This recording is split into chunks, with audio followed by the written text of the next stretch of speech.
Un accord de coopération lie la SE-LC à la Banque ouest-africaine de développement.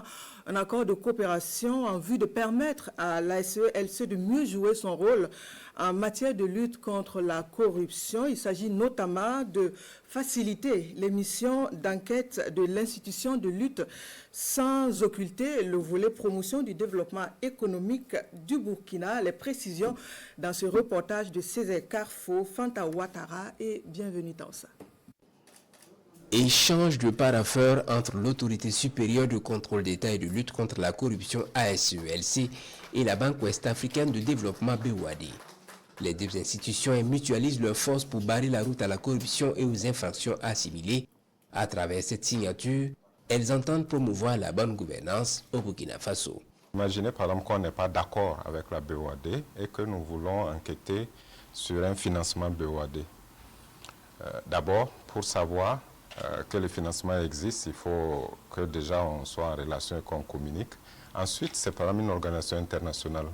On ne pourra pas se lever comme ça, aller dire venez, on commence à échanger. On va dire de passer par les affaires étrangères, de faire ceci ou cela. Pour la lutte contre la corruption, c'est trop. Alors que quand on a un accord entre nous, on a des points focaux, on échange directement et on va directement sur les enquêtes, sur les investigations, sur les échanges.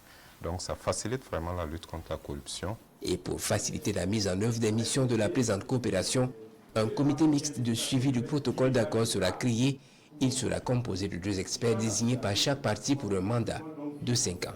La BOAD, c'est les bras financiers des États membres de l'UEMOA.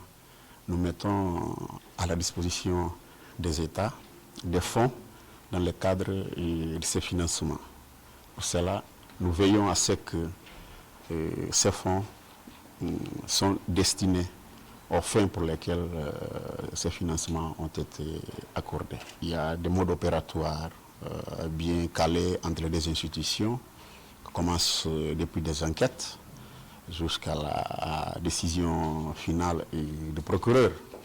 Et par la suite, donc, les instances compétentes en matière prendront des mesures qu'il faut. Ce protocole d'accord est signé avec l'espoir d'une réduction drastique de la corruption au Burkina Faso.